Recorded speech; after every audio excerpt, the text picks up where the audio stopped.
에베소서 2장 13절입니다. 이제는 전에 멀리 있던 너희가 그리스도 예수 안에서 그리스도의 피로 가까워졌느니라.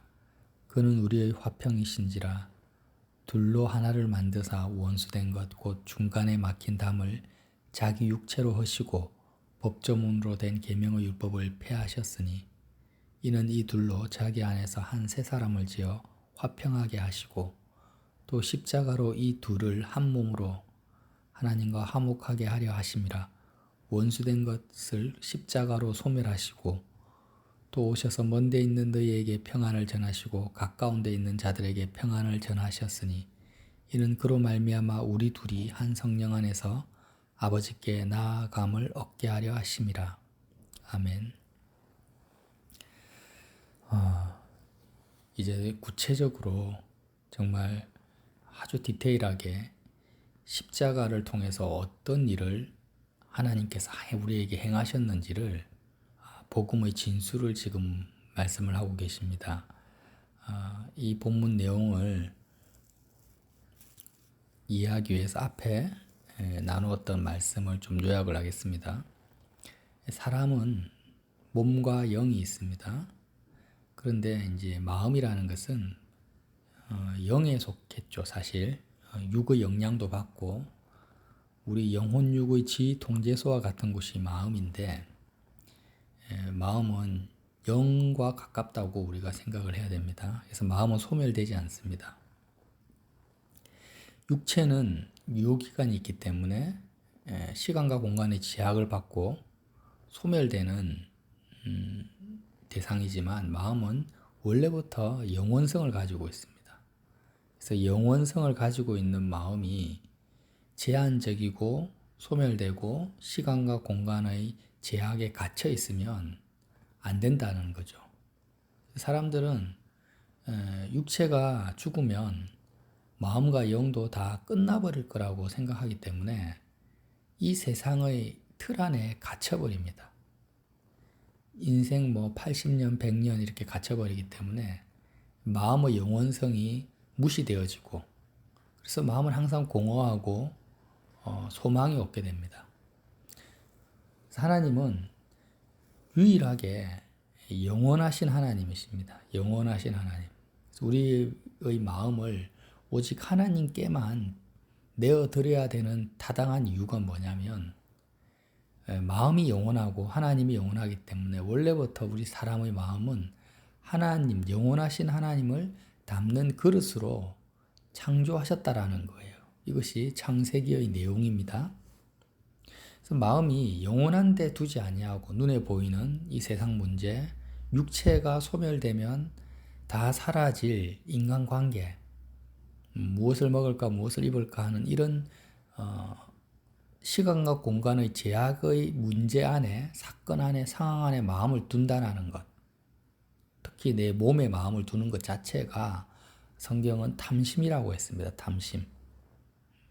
이 탐심은 곧 우상숭배다라는 말이 영원하지 않은 것에 마음을 두기 때문에 우상숭배라는 거예요. 영원하지 않는 물질, 건강 이런 것에 마음을 두면서 하나님을 찾는다. 신을 찾는다. 이거는 우상을 찾는 것이지 영원한 하나님을 찾는 게 아니라는 것입니다. 탐심은 우상숭배다. 이 말씀이 이제 명확하게 이해가 되시죠? 그래서 결국에는 하나님께서는 나의 진정한 소유가 되신다. 나의 참된 기업이 되신다라는 겁니다. 내 마음이 소유해야 될 소유입니다. 인간을 하나님의 영원한 소유로 삼으시기 위해서 예수님이 이 땅에 오셨습니다. 이 땅에 주님이 오신 것은 우리를 하나님의 소유로 삼으시기 위해서, 또 우리가 역시 하나님을 나의 소유 삼는 그 매개체가 바로 예수님이라는 거예요. 그래서 예수님이 이 땅에 오신 목적은 내가 이 세상 문제를 해결하기 위해서 온 것이 아니고 나의 이 땅에서 잘 먹고 잘 살면서 어떤 로마 제국 같은 그런 그리스도의 세상에 속한 나라를 만들기 위해 오신 것이 아닙니다. 에베소서 2장 1절에서 10절까지의 말씀에 나타난 은혜의 지극히 풍성함, 긍휼이 풍성하신 하나님. 말씀드렸죠. 기독교에서 가장 반복되게 강조하는 것이 뭐냐? 하나님의 은혜와 긍휼입니다. 하나님의 은혜와 긍휼의 본질이 뭐라고 했습니까? 에베소 2장 1절에서 10절까지의 은혜와 긍휼의 본질.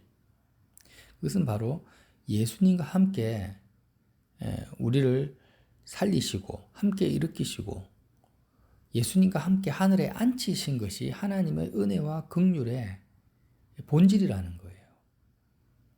예수님과 함께 살리시고 일으키시고 하늘에 앉히셨다는 말씀은 영원하지 않은 시간과 공간의 제약 속에 있는 이 세상의 틀에서 우리의 마음을, 영원한 마음을 하늘에 앉히셨다. 영원하신 하나님의 소유가 되게 하셨다라는 거예요. 그래서 시간과 공간의 제약을 받지 않는 상태의 마음 상태로 살아가는 것이 하나님과 안식하는 것이고 하나님을 가지는 것이고 하나님의 자녀로서의 은혜와 긍휼을 누리고 사는 것입니다. 은혜를 잊고 사는 거예요. 은혜 받았다라는 본질적인 말이라는 거예요. 그래서 우리가 설교를 들으면서 은혜를 받았다, 찬양하면서 은혜 받았다, 생활 속에서 하나님의 은혜를 받았다라는 것은 뭐 사업이 잘 되고 몸이 건강해지고 자녀들이 출세하는 게 절대 아닙니다. 우리가 그리스도와 함께 하늘이라는 게 뭐랬습니까? 땅과 하늘 사이에 공중권세 잡은 자 마귀가 있다고 했어요. 그래서 공중권세를 뚫고 마음이 하늘에 앉힌 상태가 긍휼을 입은 것이고 은혜를 받은 상태라는 것입니다. 마음이 하늘에 앉히지 않은 상태에서 세상에 어떤 일들이 잘 됐다고 기뻐하고 즐거워하고 또 세상 일이 안 됐다고 낙심하고 슬퍼하는 이 모든 것은 하나님의 은혜와 긍휼의 영역이 아닙니다. 그런 모든 일들은 그냥 하나님의 은혜와 긍휼을 받게 하시려고 하는 하나의 일련의 과정일 뿐이죠. 하나의 과정이고 진행의 그 연속선상에 있는 거지 진정한 은혜의 종점은 어디냐? 하늘에 앉히시는 것입니다. 누구와 함께? 그리스도와 함께. 그 관점에서 오늘 사도 바울이 말씀하시는 것입니다. 내가 에베소 성도들, 골로새 성도들을 보니까 너희들은 지금 6가지의 문제점을 가지고 있다. 이것을 생각하라는 것입니다. 그러므로 생각하라. 너희는 그때에 6가지, 첫 번째, 육체로는 이방인이다. 유대인이 아니라는 거예요. 아브라함의 자손이 아닙니다. 그러니까 하나님과 상관이 없다라는 거죠. 육체로는 이방인이요. 손으로는 육체에 행한 할례를 받지 않은 무리라. 이방인뿐 아니라 그 유대 사회 속에서도요. 할례 받은 이방인들이 있거든요. 근데 너희들은 이방인 동시에 할례도 안 받은 이방인이라는 거예요. 하나님과 너무 상관이 없다. 그리고 그리스도 밖에 있었고 예수님에 대한 어떤 소식도 못 들었죠. 예수님의 공생의 사역 기간 동안 주님이 어떤 일을 하셨다는 일도 십자가 사건에 대해서도 아예 소식을 못 들은 이방인이었던 거예요. 이스라엘 나라 밖의 사람이라 약속의 언약에 대해서는 외인이요. 하나님이 얼마나 많은 그 노아, 아브라함, 다윗 약속의 언약들을 이스라엘 민족들에게 해줬습니까? 그러나 그런 예수님의 그 오실 메시아에 대한 그런 약속의 언약에 대해서 아무 관심도 없었고 관계도 없었고 들은 적도 없었다라는 거예요. 세상에서 소망이 없고 하나님도 없는 자였던 것입니다. 우리예요, 우리. 에베소 성도뿐만 아니라 우리라는 겁니다. 우리가 육체로는 이방인이고 할례도 받지 못했고 예수님 밖에 있었고 뭐 예수님에 대해서 소식은 들었지만 사실 우리가 십자가 복음의 진수를 알고 있었습니까?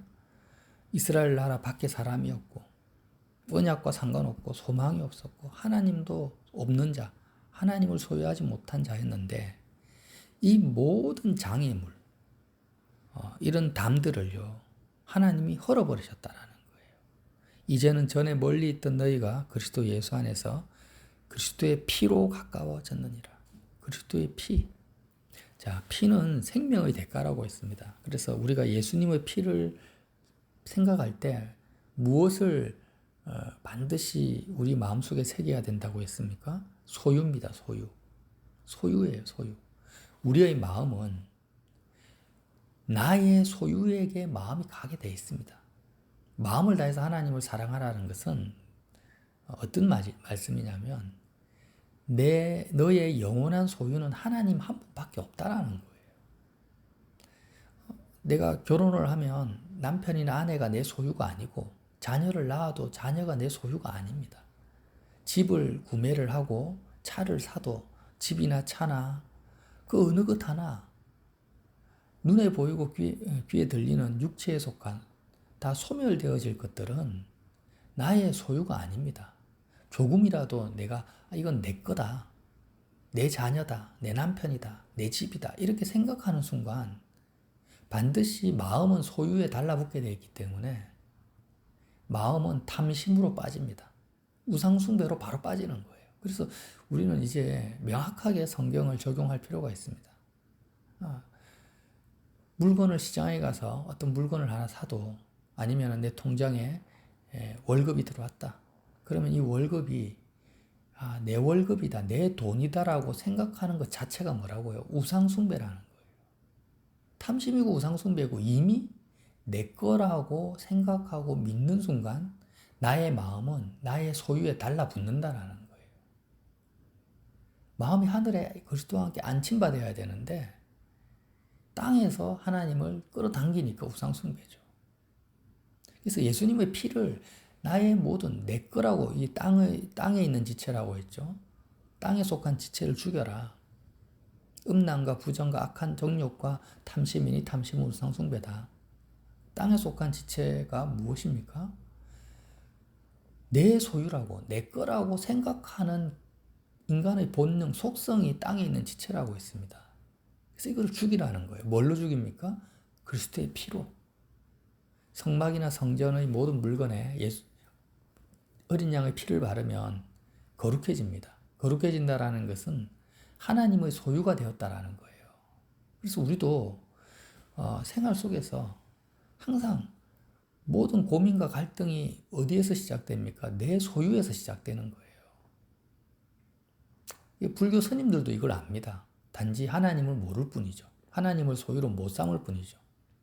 그래서 모든 번뇌가 인간의 소유에서 시작되니까 해탈하려고 하고 속세를 떠나려고 하잖아요. 소유를 버리잖아요. 무소유를 주장합니다. 그러나 기독교는 무소유가 아니라 참소유. 하나님을 나의 소유로 가지기 위해서 영원한 소유를 갖기 위해서 예수님의 피를 뿌리는 것입니다. 바르는 거예요. 생활 속에서 내 거라고 생각하는 모든 것에서 문제와 갈등과 번뇌가 시작되니까 거기에 그리스도의 피를 뿌린다. 피는 하나님께서 우리를 너는 내 거야. 예수의 생명의 대가로 내가 너를 샀어. 너를 나의 소유로 샀으니까 더 이상 너의 소유를 주장하지 마. 나는 너의 것이고 너는 나의 것이다. 나는 너 안에 있고 너는 내 안에 있어야만 된다. 이 영수증과 같고 부인할 수 없는 확실한 증명서입니다. 우리가 하나님의 소유가 되었다라는. 그래서 마귀는 항상 아무 근거 없이 우리를 유혹하거나 넘어뜨리지 않습니다. 우리의 탐심, 죄성을 이용해서 우리에게 치고 들어오죠. 그럴 때마다 그리스도의 피를 통해서 나의 영원한 기업은 오직 하나님 한 분뿐이고 나는 하나님의 것이 되었다라는 이 예수 그리스도의 피를 주장할 때 마귀의 세력들이 우리에게 힘을 발하지 못하는 거예요. 그 말씀을 하신 거죠, 오늘. 그는 우리의 화평이신지라. 둘로 하나를 만드사 원수된 것 곧 중간에 막힌 담을 자기 육체로 허셨다라는 것입니다.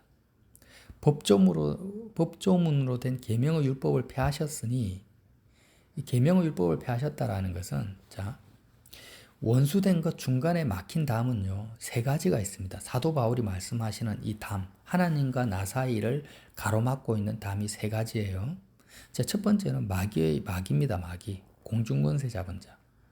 이 마귀의 속임이라는 거예요. 더 구체적으로 말하면. 어떻게 마귀가 사람들을 속입니까? 몸이 속한, 육체가 속한 이 세상이 전부다라고 속입니다. 육체가 죽으면 다 끝나는 거야 라고 속여요. 그리고 거짓된 종교를 통해서 영원하신 하나님을 가지지 못하고 뭐 불교의 극락이라든지 죽어서 누리는 어떤 세계, 이상한 세계를 거짓으로 속이는 세상의 수많은 종교들 전부 거짓말이죠. 그래서 어쨌든 이렇든 저렇든 지간에 영원하신 하나님을 찾지만 않으면 되는 거예요. 세상의 철학과 종교를 통해서. 마귀의 속임 속에 속임이 담입니다. 하나님과 원수되게 한 첫 번째 담이고, 두 번째는 죄입니다. 죄는 뭡니까? 육체가 속한 이 세상에 있는 것에 마음이 달라붙는 것이 죄죠. 관역을 빗나간다. 그래서 죄는 곧 탐심이고, 탐심은 우상숭배라고 했습니다. 사람은 마귀에게만 책임을 돌릴 수 없는 것이, 마귀가 사람을 속이는 그 근거가 어디에 있냐면 사람의 죄에 있는 거예요. 사람이 자꾸 눈에 보이는 세상에 마음을 빼앗기니까, 탐심을 가지고 있으니까 마치 사기꾼이 일획천금을 얻고자 하는 사람들을 대상으로 사기를 치듯이 우리 인간의 마음속에 탐심과 허탄한 것을 나의 소유로 삼고 있는 그 사람을 대상으로 마귀가 사기를 치고 있는 것입니다. 그리고 이제 세 번째가 계명이죠. 계명은 이렇게 마귀의 속임과 죄에 빠져 있는 인간들을 율법이 정죄를 합니다. 율법을 지킬 수가 없으니까. 계명의 율법을 폐하셨다라는 것은 이런 마귀와 죄와 율법의 정죄로부터 완전히 우리를 탈출시키시고 벗어나게 하셨다라는 거예요. 중간에 막힌 담을 허셨다. 무엇으로? 십자가로 허셨다라는 것입니다. 그래서 십자가는요, 마치 이렇게 생각하셔야 돼요. 하나님이 우리의 마음을 하늘 보좌에까지, 하나님 우편까지 끌어올리시려고 어떻게 하냐면, 어부가 그물을 바다에 던져서 그물로 물고기를 낚아 올리듯이, 물고기가 그물 안으로 들어가면은 그물이 물고기를 감싸서 육지로 끌어올리는 것처럼 예수님을 그물로 삼으신 것입니다. 그럼 십자가는 뭐냐? 예수님과 내가, 물고기가 그물 안으로 들어가는 도킹 지점인 거예요. 그래서 이 세상에 하늘 보좌로 끌어올리시기 위한 그물로 오신 주님이 나를 낚으시는 지점이 어디냐면 십자가라는 것입니다. 예를 들면 제가 전에도 한번 이 예를 들어놓은 기억이 나는데요. 제 큰딸이 지금은 20살이 넘었지만 20년 전에요. 아기 때 태어나서 이제 막 돌이 되었어요. 돌이 되었는데 제가 그때 창원에 살았는데 지리산 노구단에 돌밖에 안 된 아기를 제가 품에 안고 해발 1000m가 넘는 노구단까지 올라갔던 적이 있습니다. 물론 그 근처까지는 차를 타고 갔죠. 그렇지만 그 주차장에서 노구단까지도 꽤 걸어 올라가야 되거든요. 자, 그러면 1살밖에 안 된 아기가 차를 2시간을 타고 지리산 근처까지 갔다가 거기서 자기 발로 걸어서 해발 1000m가 넘는 산꼭대기까지 올라갈 수 있겠습니까? 이건 도저히 불가능한 일이라는 거예요. 오히려 그것보다 더 불가능한 일이 뭐예요? 우리가, 이 죄에 물든 우리가 이 시간과 공간에 갇혀서 세상과 함께 불타 없어져야 될, 우리의 육체와 함께 지옥불에 떨어져야 될 우리가 하늘 보자, 공중 권세를 뚫고 하늘에 올라가서 예수님과 함께 하늘에 앉히는 것이 돌밖에 안 된 아기가 지리산 노구단 정상에 올라가는 것보다 더 불가능한 일이라는 것입니다. 근데 이 불가능한 일을 인간의 행위로는 할 수 없는 것을 행하신 분이 예수님이시라는 거예요. 어떻게 제 딸이 높은 산에 올라갈 수 있습니까? 제 품에 안았다라는 거예요. 아버지의 품에 안겼기 때문에. 그러니까 아버지의 차에 탔고 아버지의 품에 안겨서 그냥 가만히 누워 있었던 것 뿐이죠.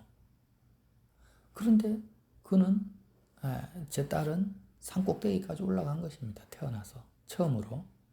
그것처럼 우리도 마찬가지예요. 예수님의 품에 안기면 됩니다. 예수님과 만나서 도킹하면 된다라는 거예요. 그 지점이 어디입니까? 십자가라는 거죠.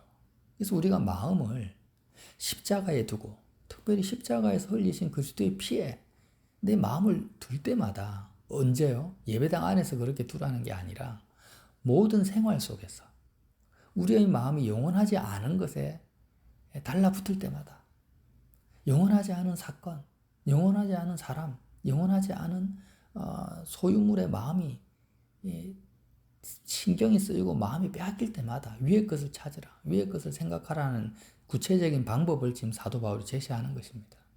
어떻게 해요? 십자가에 내 마음을 두고 십자가에 그리스도의 피에 마음을 두면 예수님과 내가 그 십자가에서 마음으로 연합이 되는 거예요. 이 말씀을 16절에 말씀하신 것입니다. 십자가로 이 둘이라는 것은요, 미국의 어떤 유명한 목사님은 유대인과 이방인이라고 하는데 아닙니다. 십자가로 이 둘은 나와 예수님이에요. 이 둘은 십자가로 이 둘을 한 몸으로, 예수님과 한 몸이 된다라는 거예요. 한 몸으로 하나님과 화목하게 하려 하심이라. 예수님과 예수님은 원래 하나님과 화목하신 분이죠. 삼위일체 하나님이시니까. 근데 나는 하나님과 원수가 되었어요. 그런데 십자가 상에서 예수님과 내가 한 몸이 되신 것이 하나가 되었습니다. 그래서 하나님과 화목하게 되었고, 원수된 것을 십자가로 소멸하시고, 또 먼데 있는 너희에게, 여기는 이방인입니다. 먼데 있는 너희, 에베소 성도들이죠. 하나님과 정말 멀리 있었다라는 거예요. 평안을 전하시고 가까운 데 있는 자들, 유대인들입니다. 평안을 전하셨으니 이는 그로 말미암아 우리 둘이 한 성령 안에서 아버지께 나아감을 얻게 하려 하심이라. 자, 17절에 나오는 우리 둘은 이방인과 유대인을 말하는 것이고, 16절에 십자가로 이 둘 할 때 이 둘은요, 나와 예수님을 말하는 것입니다. 그래서 교회는 십자가에서 예수님과 한 몸이 되는 것이 교회지, 눈에 보이는 건물 예배당에 모여 있다고 한 몸이 되지도 않고 하나가 되는 것도 아니에요.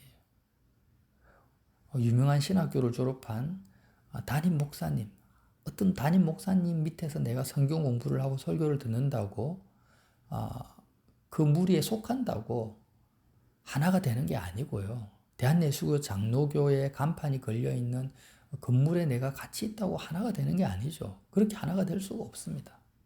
오직 복음 안에서 성경이 말하는 하나는 십자가에서 내 마음이 영원하신 하나님만을 나의 소유로 삼는 자들, 이미 하나다. 이미 하나고 그들이 진정한 교회라는 것입니다.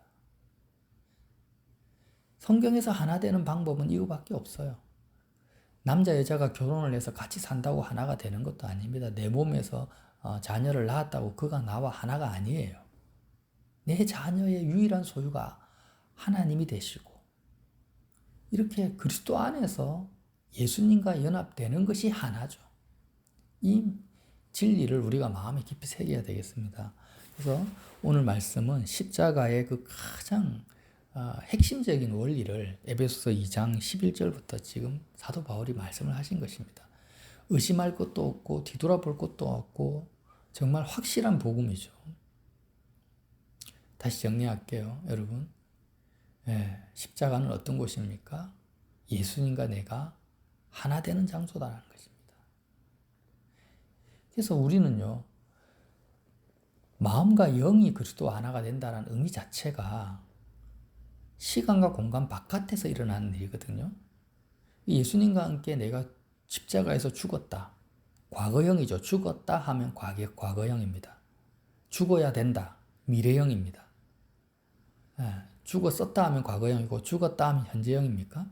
그러나 죽었다, 죽을 것이다, 죽어야 된다, 이 말 전체가 다 맞기도 하고 다 틀린 것도, 다 틀리기도 한 거예요.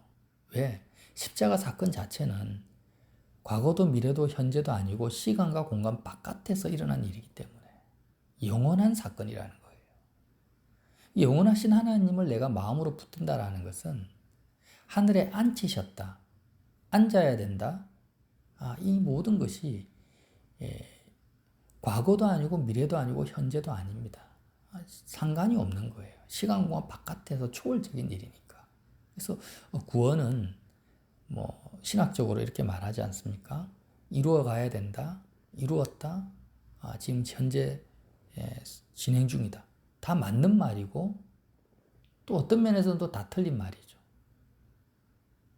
시간과 공간에 상관이 없다고 했습니다. 영원한 것입니다. 영원한 것은 어떻게 보면 가장 근접한 표현은 뭐냐?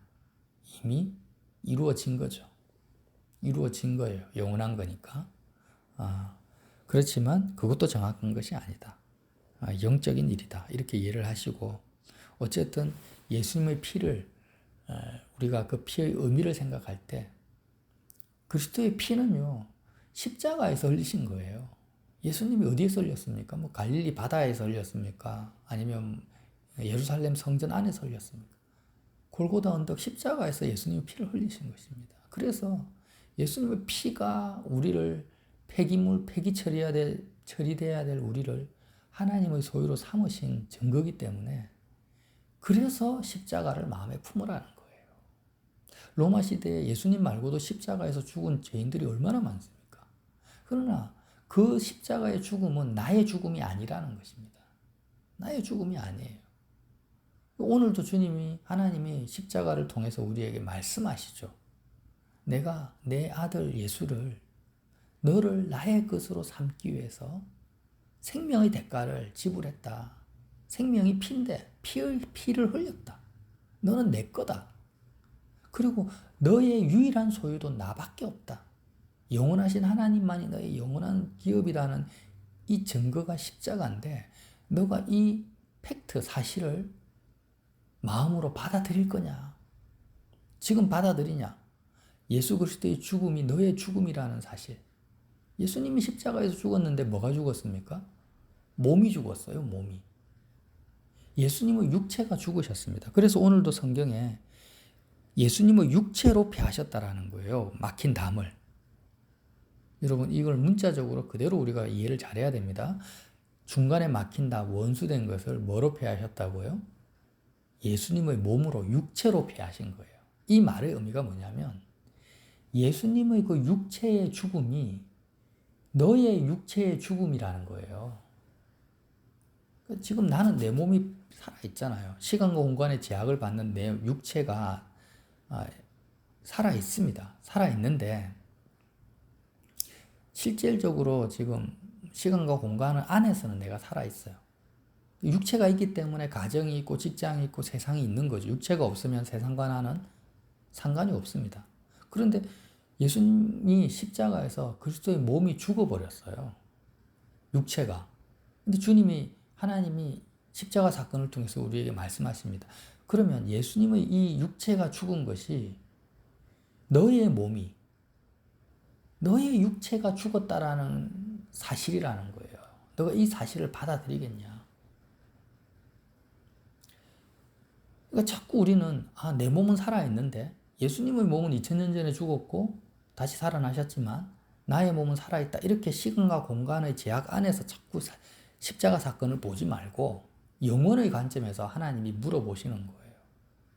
그리스도의 몸이 죽었는데 이게 너의 몸이 죽은 거라고 너가 마음으로 받아들이겠냐? 이거를 받아들이게 되면 어떻게 된다라는 거예요. 내가 예수님 안으로 들어가게 되는 것이고 물고기가 그물 안에 들어가듯이 내가 그리스도의 품에 그리스도와 하나가 되어버리는 거예요. 예수님과 한 몸이 되는 것입니다. 이게 교회라는 거예요. 한 몸이 되면은 한 몸 되는 것으로 끝나는 것이 아니라 그물이 물에서 육지로 끌어올려지듯이 우리의 마음이 예수 그리스도 안에 갇혀서 하늘에 앉힌 바 된다라는 것입니다. 사도 바울의 말씀이에요. 이렇게 될 때 이것이 바로 하나님의 놀라운 은혜와 긍휼이다. 이 십자가의 복음이 더 명확해지는 복된 시간들이 되시기를 에베소서 2장 말씀을 통해서 그렇게 적용되시기를 예수님 이름으로 빌어드립니다.